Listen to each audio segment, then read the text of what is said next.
Louisiana Beer Review's Guinness Rye Pale Ale, introduced in 2016, brewed in Ireland, 5% alcohol. International bitterness units are not disclosed on the website.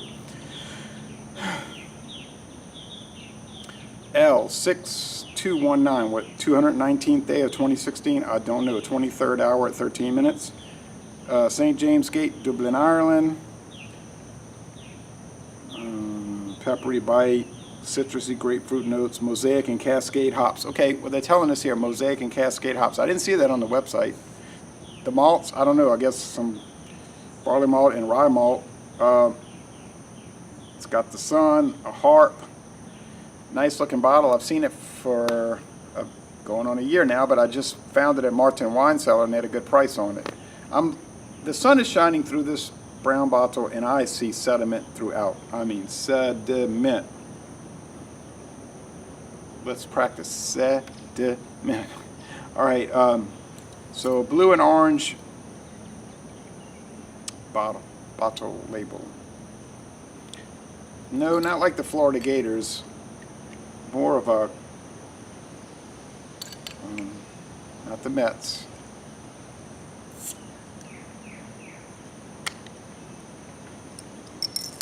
Maybe, I'm trying to think of the team that has this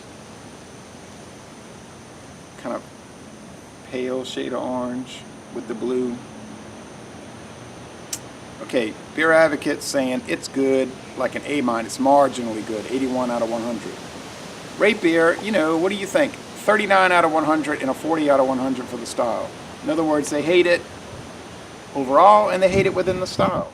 But I'm starting to wonder, what is the requirement to write reviews on that site? Do you have to generally hate beer? You just have to hate beer and only like bourbon and scotch. It's like, do you like beer? No, I hate it. You can be a reviewer here. Do you like bourbon and scotch? Oh, so much better than stinking rotten beer. Well, you're going to be one of our top reviewers, by golly. Okay, I did a swish and pour, and I am seeing a lot of sediment clouding up this already cloudy beer. This already cloudy beer. My daughter brought this back to me from Ireland in 2014. Woo, the sun is coming back. It's so humid today, so oppressively humid and warm. It feels like Louisiana in June. Not much of a head. It would be a thicker head and a narrower brim glass. It's white. It's a little soapy. The appearance is orange and cloudy orange with a gray blob of cloud down the middle. Middle. No, that's spelled with a D. Middle. Okay.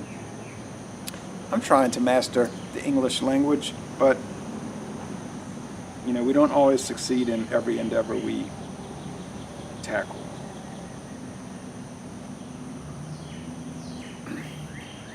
Rye beer. What do I think about rye beer? I mean, I like it all right.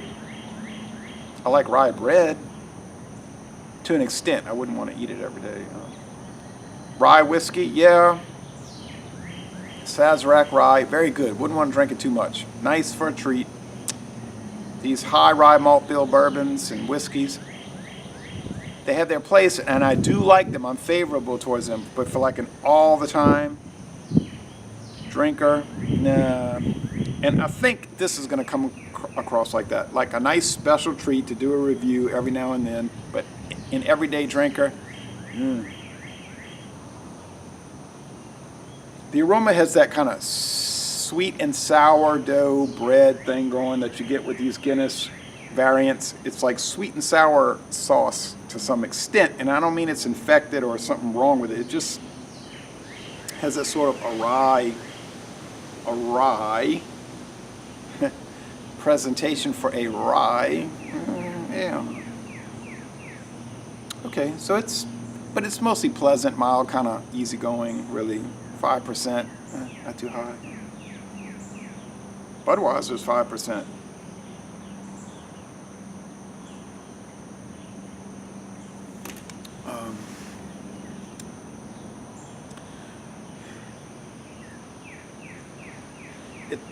Well, the sun is really starting to bear down on me, huh? It's not overtly and unpleasantly rye oriented, okay? I think that's more like a highlight than a sheer focus, all right?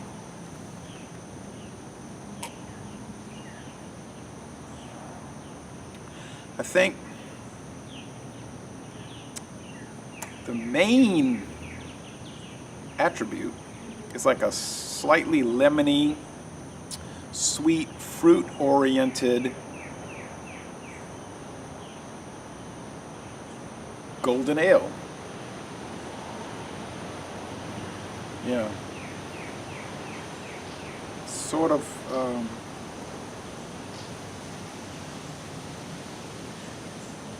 not terribly unlike the old Michelob Beach Blonde. People say, not that again. You're not bringing that up again. That one made a big impression on me. It had a lot of sort of unique qualities, and it had a flavor that was unique enough, differentiated enough that you could sort of use that beer as a benchmark. It's bad to use it as a benchmark because no one can go and reference it. They can't say, well, I'm going to buy some and try. Well, you know, one of the best beers Anheuser-Busch InBev put out on the market in the last 20 years, so of course they got rid of it, like the Busch Signature Copper Lager. Now, some of the stuff they got rid of, like Budweiser Black Crown, man, the more you drank on it, it was one of those beers like the more you drank it, the less you liked it, okay?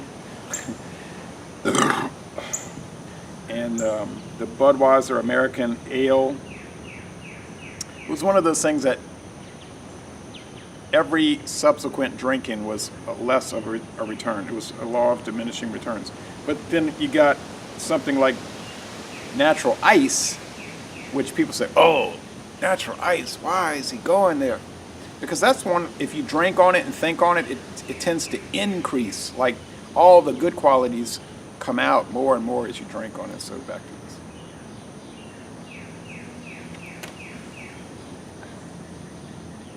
Yeah, this is an interesting product. That lemony note, that slight pepper note, the body is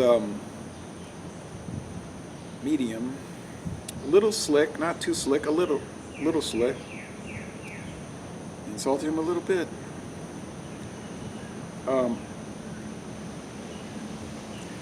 The finish is on the dry side. It's mostly dry. I would not say medium dry, mostly dry. Oh, that sun is mostly...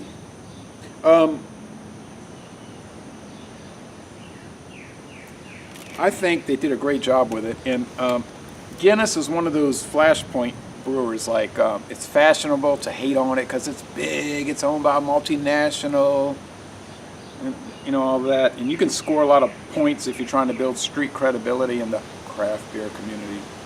But in my booklet, all the variants they put out have been good. Harp Lager, really good stuff. Of course, Guinness Extra Stout, Foreign Extra Stout, Guinness Draft, the Canadian version of Guinness Foreign Extra Stout, or the American brewed version. I mean the Irish brewed version. The Black Lager, I had to warm up to it, but it's very good. The Nitro IPA, I love that beer. That was excellent. And somebody, I was doing a hangout and somebody was saying, anybody that says that's an excellent beer is a fool, a moron, an idiot. And I know he was throwing that to me because he claims he doesn't watch my videos, but then he'll always make references to show me that he did watch them. And I said, you know, I'm not going to take the bait. I knew he was trying to spark a conflict, but I just let it go because I said, just because somebody has an opinion about beer that may be different from your own does not make them an idiot. They may just have different tastes, preferences. Some people like Western movies, some people like drama, you know, melodramas. It doesn't make one person good, one person bad. So, but I don't usually take the bait for that kind of, that sort of thread of discussion.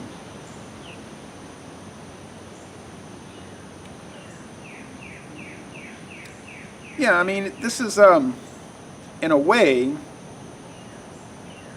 you could argue that it's a bit of a disappointment because it's not as overtly rye, that peppery spice as you would maybe want it to be. In my case, I prefer the milder approach, the more subtle than the overt approach, because that rye, after a while, you all that peppery, you're like, to me, it's like, ugh. So I think they toned it down on purpose to appeal to more of a mass audience, which I guess I'm part of a mass audience or something. But okay, scoring it.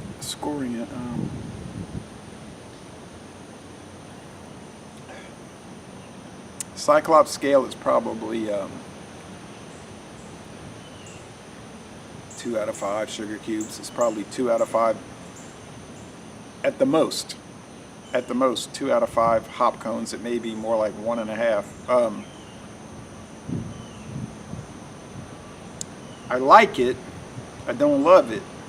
I would rather have the Guinness Nitro IPA. All the other Guinness stout varieties that I talked about, except maybe the bottled version. The one they recommend drinking out the bottle. The black lager, I think I would prefer. So.